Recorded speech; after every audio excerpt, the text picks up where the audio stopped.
Welcome back to Old School Sports and our OOTP 22 playthrough of the New York Yankees. We are beginning the 2027 offseason. We've been general manager of the Yankees for 6 seasons now, have 4 consecutive AL East titles. We won the World Series in 2026. But we fell to Cleveland in Game 7 of the ALCS this year. So our goal is always to win the championship, so the finish to this season was disappointing. That said, we're well positioned to have a very busy offseason. We've got a huge budget of $344 million, biggest in baseball, and our ownership has had us cut the payroll a couple years back, but now we've kind of got free reign to spend around $270 million. So you can see we've got about $90 million available for free agents. Going to be a very busy offseason as we try to kind of build a team that can take the next step and hopefully win another World Series championship for us. It's certainly easier as the Yankees with this massive budget, and we are going to take advantage of that in free agency.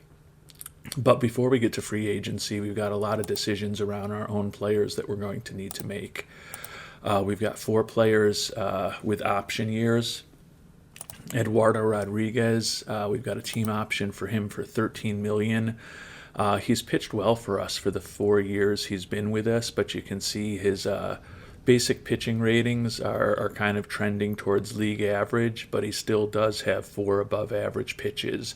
So leaning towards bringing him back for a final year with us at $13 million, normal injury proneness, even though he did miss the last bit of the season with a ruptured tendon that he suffered back in August.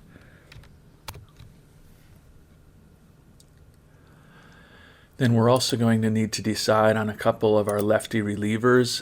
Josh Taylor, who's done a real nice job for us for the last 3 seasons. As you can see, his worst season is the one he's coming off. And he had a 173 ERA plus and an 85 FIP minus in the worst season he's had with us. Really good stuff, incredible movement, decent control, and he's got 3 pitches.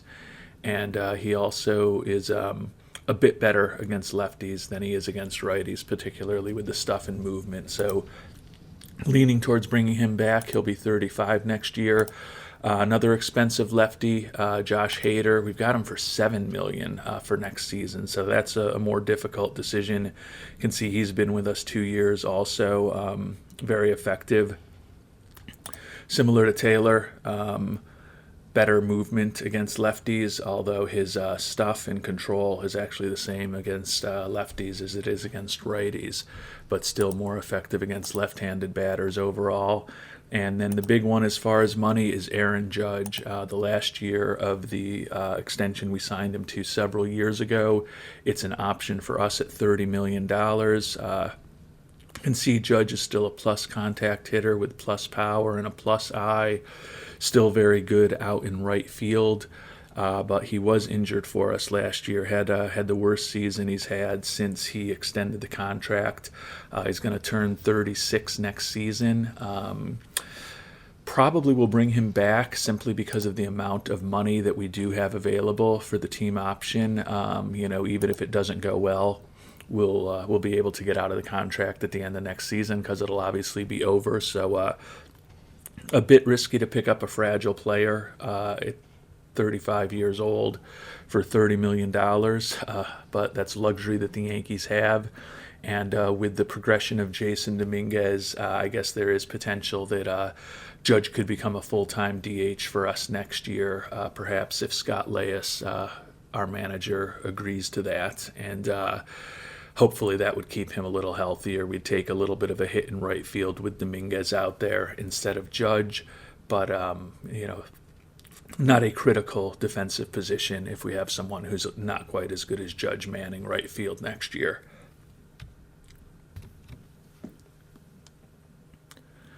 Thinking more broadly about the Yankees, we're going to have Luis Medina and Steven Ridings going through arbitration this year. I'll have to decide to do what to do with both of them. You can see that both Medina and Riding spent time at both Scranton and with the Yankees last season. Neither has any option years left, so unsure whether we're going to bring them back. Devin Williams has been our closer for the last season and a half since we traded for him. He's looking for $14 million. Did a great job for us, but we're not going to pay that much for a reliever. Pavin Smith had a nice season for us now that we finally kind of gave him an opportunity to play first base every day. There's a decision there, but the big decision is shortstop, where Xander Bogaerts has been our shortstop for the last several seasons. But when he got injured right before the trade deadline, we made a big trade for Bo Bichette, who is younger, better offensive player and a much better defensive player. So we have already made a big offer to Bichette to keep him on the team for 5 years, well over $30 million a year average. We'll see whether Bichette agrees to that, but it would be really great to stabilize the position with a great defensive player who's also a plus offensive player. And then part of the reason we may accept we may pick up the option on Eduardo Rodriguez is that Christian Javier, who we picked up at the trade deadline last year, and then Aaron Nola, who's been with us for the last several seasons, are also both free agents. So we're going to have to make some changes to our pitching staff next year. The only other thing to kind of think about is that we may want to upgrade at catcher. That is one of the two things that our owner is focused on. Brad Kreider wants us to win the championship, wants that every year, and then his other big goal for us this coming season is to upgrade a position at catcher. So unfortunately, we may not have a lot of options. Sean Murphy's been our catcher for the last couple seasons. We did pick up Danny Jansen right before the trade deadline last year. And you can see, if I hadn't moved away from the screen I wanted to talk about, that ownership was not impressed with Danny Jansen as the upgrade at catcher compared to Sean Murphy, even though he did hit better than Murphy last season. The problem we face is that when we look at the potential free agents who are going to be coming up this offseason, and we go to the catcher position, Danny Jansen is the best catcher that's going to be available in free agency, and we already know that it's not big enough of an upgrade to make our ownership happy. So we may have to look to try to leverage our really strong farm system to get a catcher this offseason. Certainly would be a good investment for us. We've slipped a little bit over the past year and now rank 11th in the minor league system, but you can see with the 12th and 28th prospects in baseball and then 4 other prospects in the top 100, we certainly do have ammunition to go get a big-time player if we decide that that's what we need to do through the trade market. So we'll be reporting back with what we do in free agency, and we're also going to be getting into award season soon. Pretty optimistic that we are going to have some award winners from our team. Lance McCullers certainly has a chance at the AL Cy Young Award. And then I think that Shiku Shu is in a position to win the AL MVP. You can see just a brilliant season for us last year with a .330 batting average, 51 homers, which led the league, and 127 RBIs. Also led the American League with his 8.1 WAR and his 180 WRC plus. Led the league in OPS in addition to homers and runs. So just a brilliant season by Shu, who we signed as an international free agent 3 seasons ago. And you can see he's been an absolute monster for us.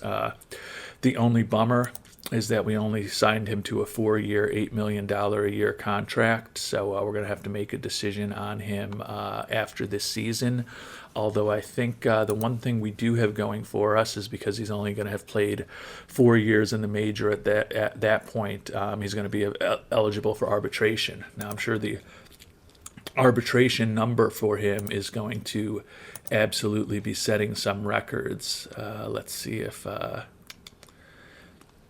actually not as bad as I had feared. Right now they're estimating 21.1 million in 29 and 21.3 million in 2030. So we would certainly happily take him anywhere near those amounts with the productivity that he's given us. But it would be great for Shu to win the MVP award. The last 2 seasons, Cody Bellinger has been the runner-up in AL MVP to Wander Franco, who has won 3 in a row at this point. So hopefully the Yankees will finally break Wander Franco's stranglehold on the AL MVP award this season with the fantastic 2027 that Shu had for us.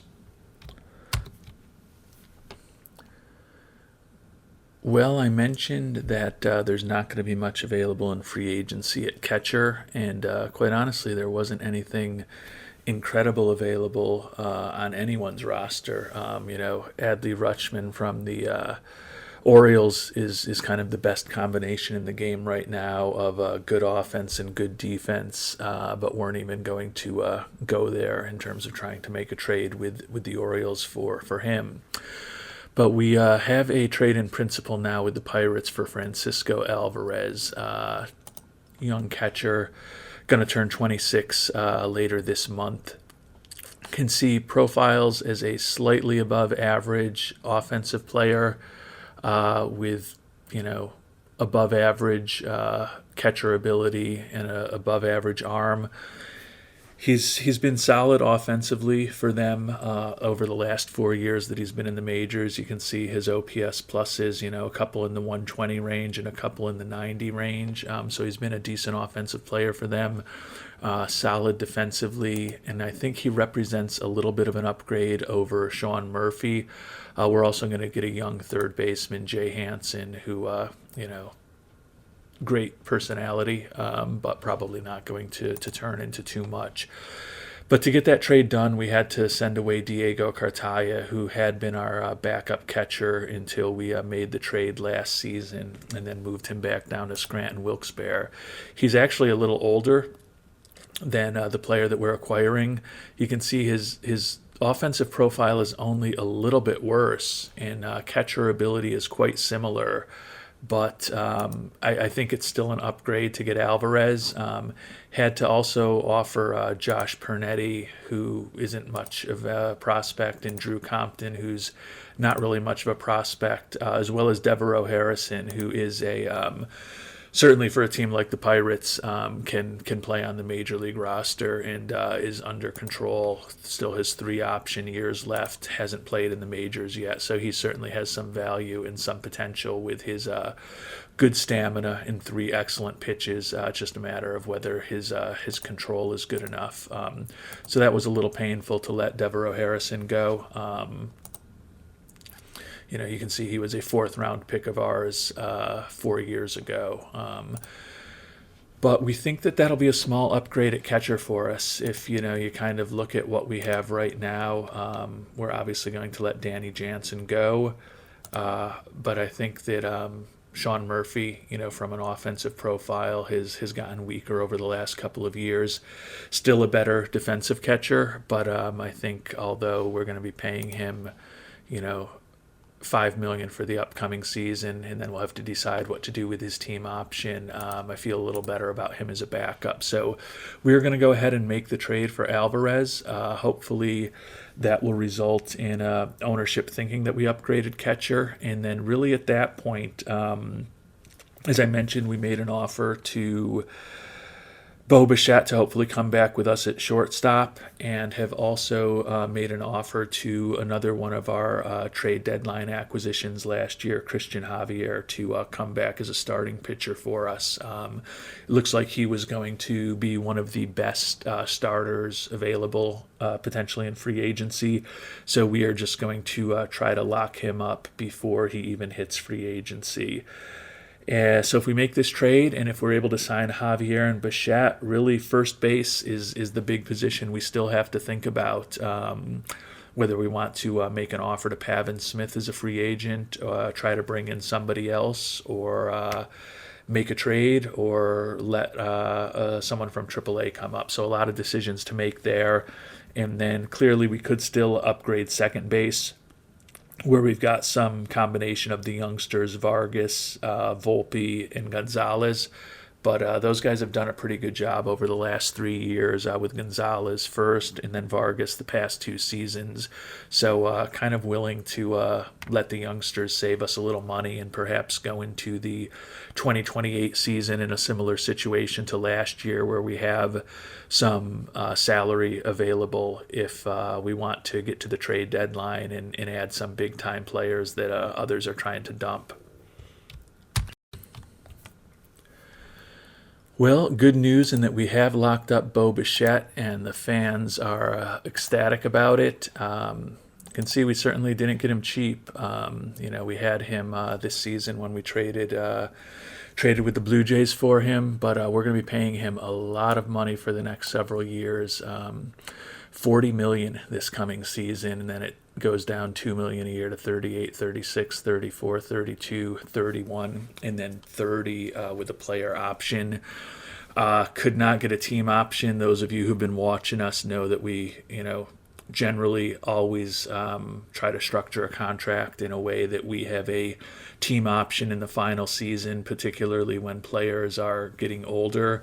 But Bichette was having none of it as we were negotiating with him, and we didn't want to anger him so much that he would go to free agency and we wouldn't have a chance to get him back, because the profile of Bichette is just so awesome, with an excellent defensive shortstop, one of the best that you could hope for, and then also, a great contact hitter with great gap power, and then, kind of average home run power, eye, and avoiding strikeouts.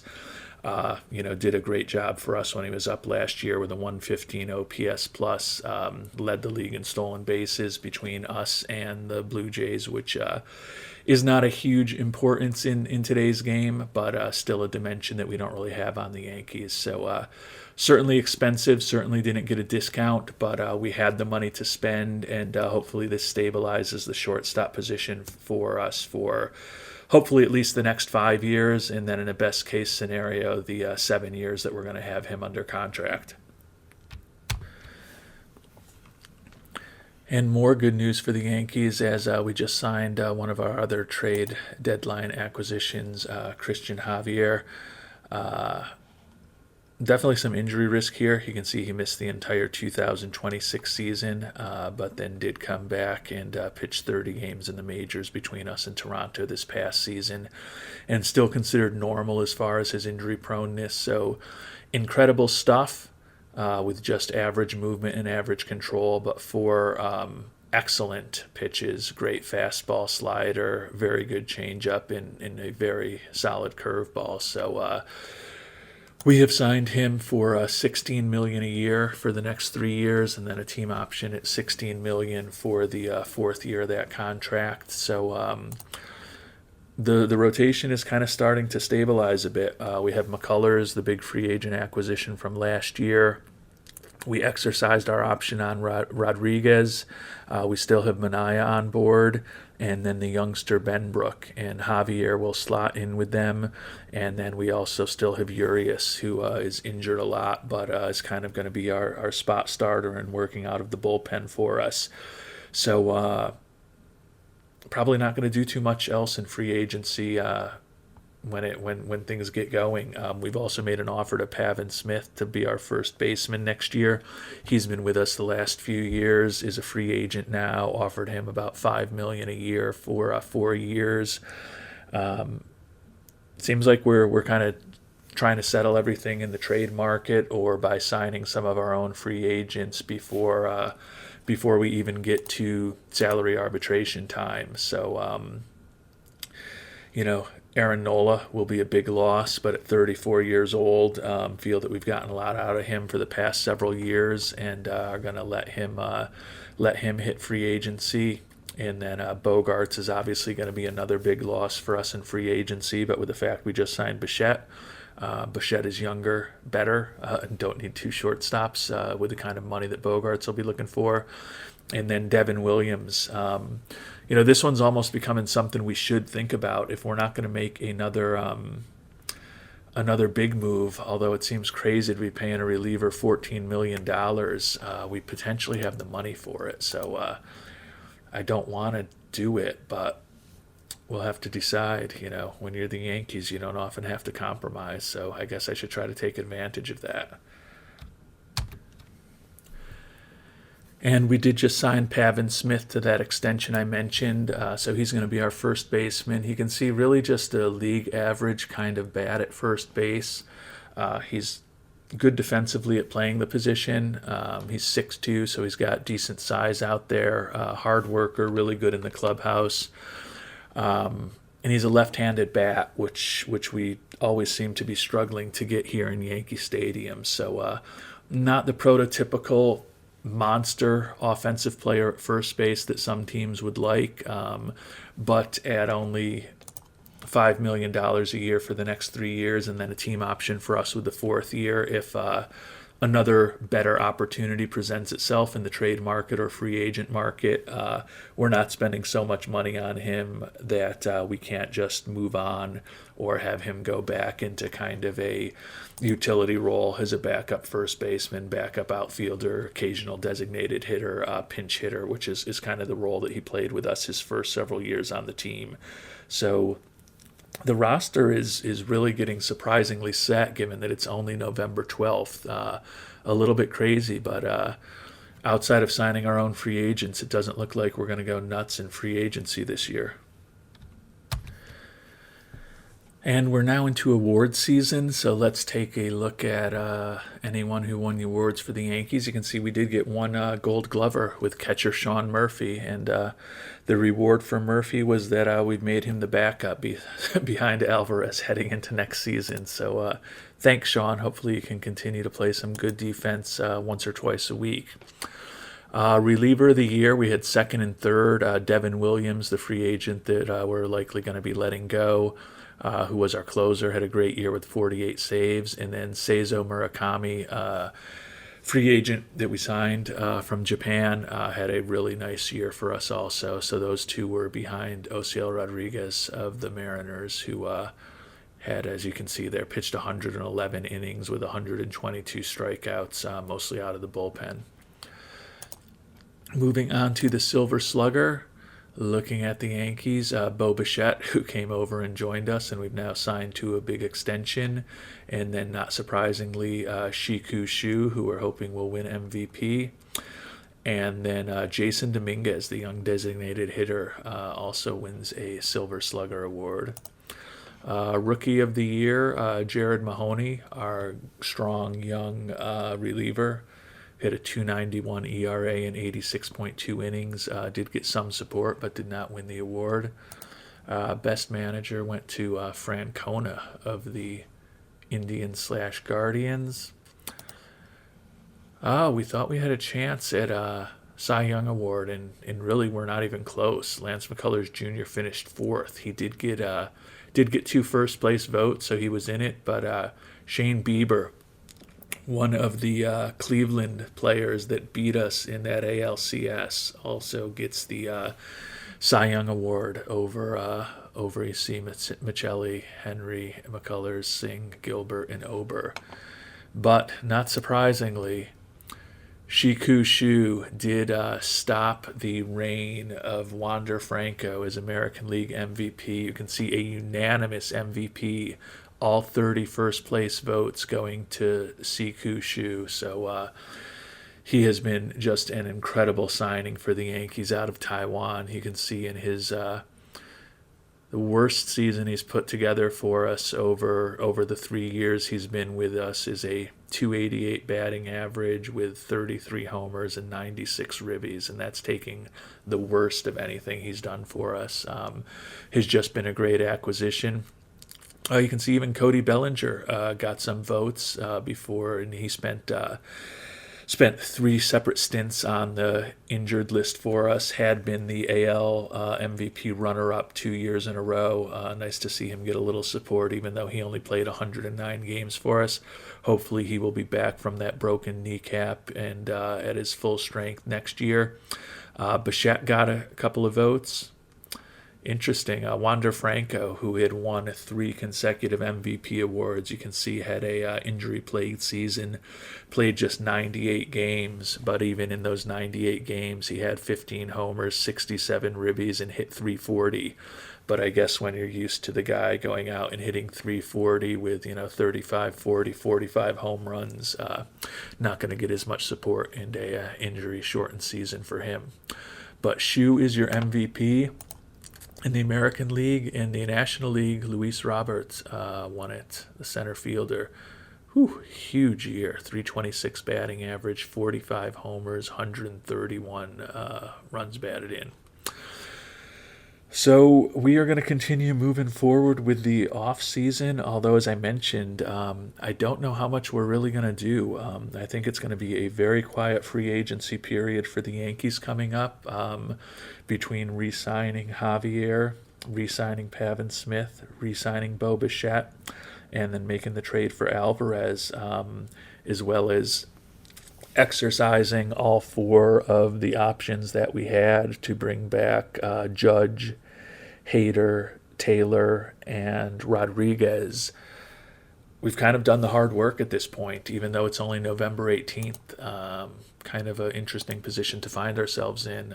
You can see we still have money left if we want it, although we have ramped our payroll back up to 3rd in the majors, so the Yankees are becoming the evil empire once again. But kind of feeling good about the way the roster looks, and inclined at this point, unless we see like an incredible international free agent, or perhaps we get into February and there's a good starting pitcher that just is lingering on the market, not getting the dollars he's looking for, probably not going to do too much at this point.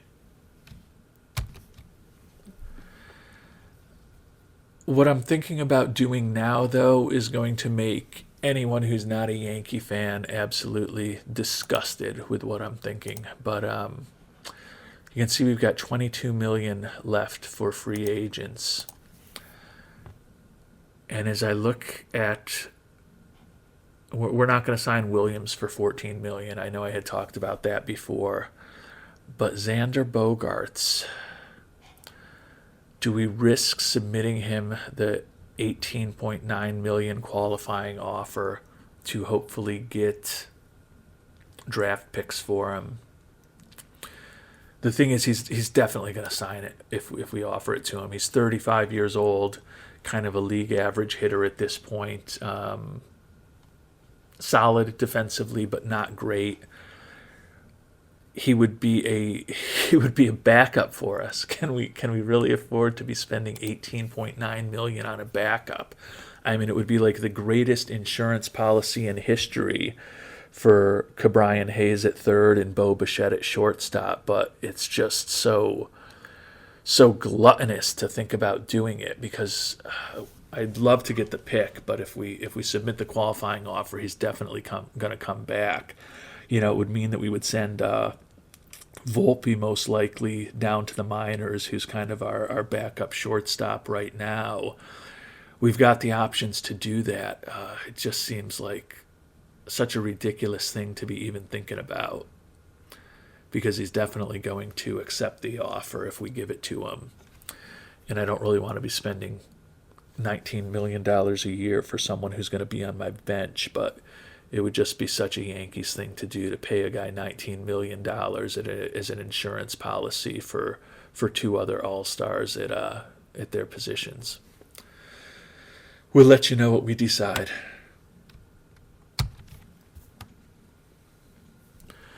And Bogaerts is looking for a 5-year contract at $11 million a year, so $55 million. Could probably sign him for $45 to $50 million for 5 years if we wanted to do that. So he can get 40% of that money in the next season almost if we gave him the qualifying offer.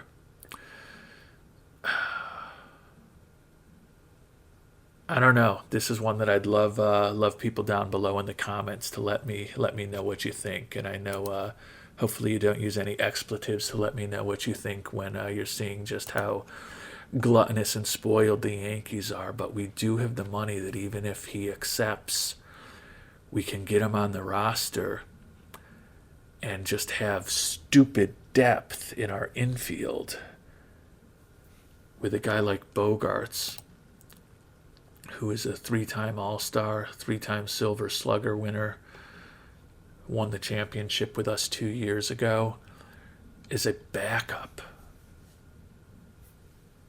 I think I'm going to do it just to infuriate the non-Yankees fans that are watching. And I'm telling you up front, my hope is actually that he doesn't accept the qualifying offer and he hits free agency and we can get some draft pick compensation. But there's no way he's going to do that. He's absolutely going to accept this offer from us, and then we're going to send down Volpe, and we're just going to have this super sub sitting on the bench for a year. Yeah, let me know what you think. I mean, it's the type of decision that only, someone on the Yankees or the Dodgers or the Red Sox or the Mets or the Angels or, occasionally in the past the Cubs or the Phillies and some of the teams that have had crazy payrolls could ever think about doing. But he's definitely going to sign with us. But hey, we are win or bust. We are trying to win a World Series next year. And will having Xander Bogaerts on our roster for one season in 2028 make it more likely or less likely that we're going to win a World Series? I think it makes it more likely that we're going to win a World Series, and we can afford it. So we're submitting the qualifying offer to him, and if he accepts it, obviously it's going to make the rest of free agency real simple for us because we're not really going to have any money left to spend.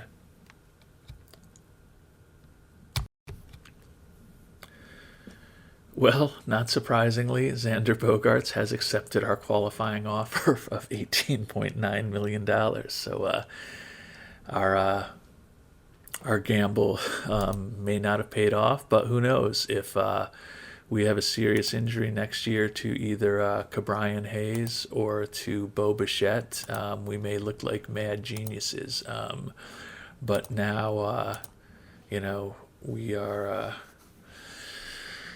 we are in an interesting position, but we'll see. We'll see what happens. It's really bad news that Bogarts is going to be back for Anthony Volpe, the youngster, who's really not even that young anymore. He's going to turn 27 next season. Clubhouse leader, very versatile defensively. Not much of a bat. But as I mentioned, we do have 2 option years left. So unfortunately for Volpe, after finally getting a little action at the major league level last season, he's going to be most likely, you never know, there could be injuries, there could be other trades, we could do something else wacky, but he's probably going to be down in AAA next year until we move on permanently from Bogarts after this coming 2028 season. Well, we are at the start of free agency, and you can see with the bringing back of Bogarts, we only have about $6 million left for free agents. So our payroll is now second in the major leagues. So after a season or two of relative austerity and spending for the Yankees, we are going nuts in 2028. The goal is absolutely going to be to win the World Series or bust with the team that we have put together. Well, it's now mid-January, and we have officially lost Aaron Nola. He had a really good run with the Yankees. Won the 24 and 26 Cy Young awards with us. But at this point, he is fragile, and he's going to turn 35 years old this season. And the Angels were willing to give him $16.8 million a year for the next 3 years, and then $13.6. So 4 years and $64 million. Interesting. It's exactly the same contract that we, in terms of years and total money, that we signed Christian Javier to. And you look at Nola with, 4 good pitches, but his cutter and changeup are pretty close to average. Great in the clubhouse. 65 stuff, 45 movement, and 50 control, at least according to our scout, who's pretty accomplished, but he's fragile and 34 years old. And then you look at our roster, and you look at Javier, and he's 4 years younger. got much better stuff, worse movement, similar control, normal in terms of injury proneness, but his four pitches are stronger than Nola's, and as I mentioned, the same contract, 64 million for 14 years, for 64 million for 4 years. I think we did the right thing signing Javier. I think you would take him over Nola at this point in their careers for the same money every day of the week. So not that we had the option to sign Nola, although I guess you could say we could have signed Nola if we were not spending 18.9 million to bring back Xander Bogaerts as a utility infielder. But it is what it is. Well, we are in the late stages of spring training, Friday, March 31st, and Christian Javier, shoulder inflammation, out for 4 weeks. And then the great reliever, Seizo Murakami, diagnosis pending on his injuries. So almost got through without any major injuries. Bellinger just got back from the injury that derailed his season recently. Still looks like he's pretty good. We've been training Nick Gonzalez a little bit in left field in the spring training. You can see he's still just not that proficient there, and probably never going to be a great defensive left fielder, whatever that is, but we're just hoping to give him a little more versatility as one of our utility players. And then we made poor Xander Bogaerts as a 35-year-old train himself up at second baseman, and he's actually done well there. I mean, he's got a good profile as an infielder, so that's going to give him a little more versatility, and who knows, it's possible that he's good enough there that Leas will put him in as our starting second baseman ahead of Alexander Vargas, who, although he is better defensively, is not quite as good as Bogaerts right now. So maybe it'll work out, and Bogaerts will end up being our starting second baseman when all is said and done for his last season here with the Yankees at that ridiculous salary we signed him to. And the news on Murakami is really bad. Fractured elbow, out 6 to 7 months. So his season is really over before it began. And you can see we've got Carter Benbrook still on the injured list, coming back from his own fractured elbow suffered last September. So awful lot of fractured elbows for the Yankees pitching staff. But the loss of Murakami definitely will hurt us. But we've got pretty good depth at AAA Scranton Wilkes-Barre right now, so it'll be a downgrade in the bullpen certainly to not have Murakami around, but we should be able to hopefully adapt to that and still have a great season. Well, we've made it to the end of spring training, so the 2028 season is about to start in a few days. You can see on the injured list, Benbrook, still a couple weeks till he's going to recover from that fractured elbow, and then we'll need some time in AAA to hopefully rehab a few starts before coming back to the majors. Javier out with that shoulder inflammation for about 3 weeks. Hopefully can have him back by early May after a start or two at AAA. And then Murakami is most likely out for the year with a 6 to 7 month injury. Hard to imagine him making it back. So our pitching doesn't look exactly as we had intended. Murakami was either going to be the closer or in a high-profile role out of the bullpen, and Javier and Benbrook were, going to be, two of our top 3 starters any way you kind of slice things. So pitching staff looks a little bit different right now with the rotation is Hackinson, Minaya, McCullers, McFarland, and Rodriguez. Certainly McFarland and Hackinson were probably not expected to be in the rotation if everybody was healthy. And then the bullpen, I will say that we have a nice mix of lefties and righties now with Josh Hader, Josh Taylor, and Urias as lefties. Daniel Salas is going to take over as closer for us, at least initially. A little bit of a surprise to me that Leas went that way. We would have thought that perhaps Perhaps Jared Mahoney, the supplemental first-round pick from a few seasons ago, who pitched so well last season with 111 strikeouts in 86 innings, would be the player who got that chance. But Leas is going to make the decisions that he believes are right. So that is what the pitching staff looks like at this point as we are preparing to begin the regular season. And turning to our lineup, no one's injured as the season begins, so this is the lineup that we theoretically want out there. Leas going with Vargas, the young second baseman, been our starter the last couple years. Doesn't hit too much, but a really good defensive second baseman. And then the rest of our lineup, the next 5-6 spots, is just going to be brutal for pitchers. Bo Bichette at short, followed by the reigning MVP, Siku Shu in left field, Bellinger at center field, Dominguez, our designated hitter, and then Judge in right field.